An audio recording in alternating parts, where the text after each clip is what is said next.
All right, let's dive into one of the most famous and, let's be honest, terrifying stories of divine judgment ever told. We're going straight to the source, to Genesis chapter 19, to unpack the destruction of Sodom and Gomorrah.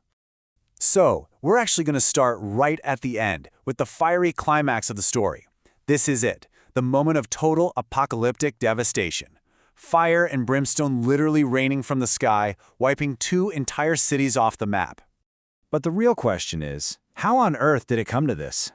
You see, something this big doesn't just happen out of nowhere. The whole thing kicks off with something much smaller, much more personal. Two strangers arriving at the city gates, and a test of basic human decency. Okay, so picture this. It's evening. The sun's going down. And two figures who look like regular guys but are actually, well, something else entirely, they walk up to the city of Sodom. And right there at the city gate, a man named Lot spots them. Lot sees them and boom, he's on it. He immediately rushes to them, bowing down and practically begging them to come stay at his house. But the messengers, they're like, "Nah, we're good, we'll just sleep in the street." And that right there, that's your first major red flag that something is deeply wrong with this place. So Lot basically refuses to take no for an answer. The text says he pressed upon them greatly, and he finally convinces them. He brings them into his home, washes their feet, and cooks a whole feast for them.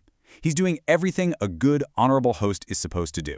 But that sense of safety, it lasts for about 5 minutes. Before they've even had a chance to sleep, the entire atmosphere just flips from welcome to outright violence. Suddenly, the house is surrounded. We're talking an angry mob here, made up of men from every part of the city, young and old. And their demand is, well, it's chilling. Where are those men you brought in? Bring them out to us. So Lot, in this moment of pure desperation to protect his guests, which was his sacred duty, goes outside. And he makes this absolutely horrifying offer. He says, "Look, don't do this. I have 2 daughters. You can have them instead." The mob is having none of it. They just get angrier, calling Lot a foreigner and threatening to do even worse things to him. And just as they're about to break the door down, bam! The visitors spring into action. They yank Lot back inside and strike the entire crowd with blindness. Just like that. Okay, so chaos outside, but inside, the truth is about to come out. The messengers finally drop the act and reveal why they're really there, and what's about to happen to Sodom. And the message is simple and terrifying. Get out now. The Lord is about to destroy this entire city. Lot is told to grab his family and run. He rushes off to warn his sons-in-law, but they just laugh in his face. They think he's lost his mind, that it's all some big joke.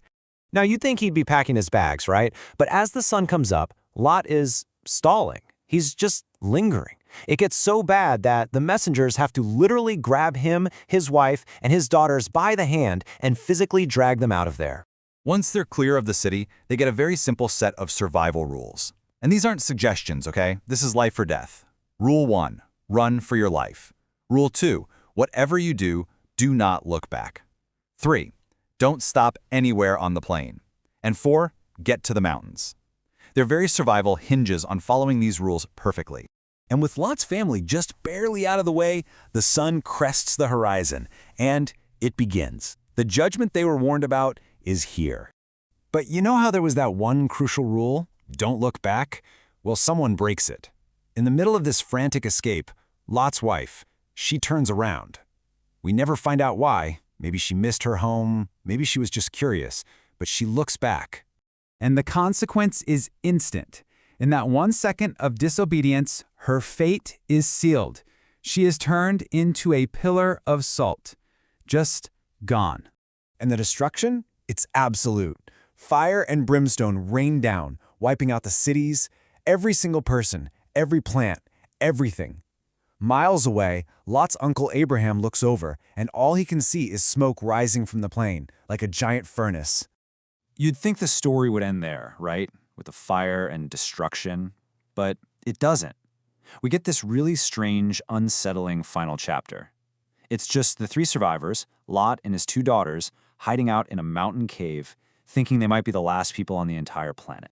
And in that isolation, in that fear, the daughters come up with a plan, a really shocking one. They say to each other, look, Dad's old, and there are no other men left anywhere. So, to keep our family line going, we have to get him drunk so we can have children with him. And the plan works. On 2 separate nights, they do exactly that. The older daughter has a son named Moab, who becomes the father of the Moabites. The younger daughter has a son named Ben-Ami, the father of the Ammonites. And these 2 nations, they go on to become major rivals and sometimes enemies of ancient Israel. So what are we left with? What is this story really about? Is it a straightforward tale about divine punishment for wickedness? Is it a gritty story about what desperate people will do to survive? Or maybe it's something else, a stark and pretty grim origin story for a couple of enemy nations. The text gives us all the pieces, but it leaves us to figure out what it all means.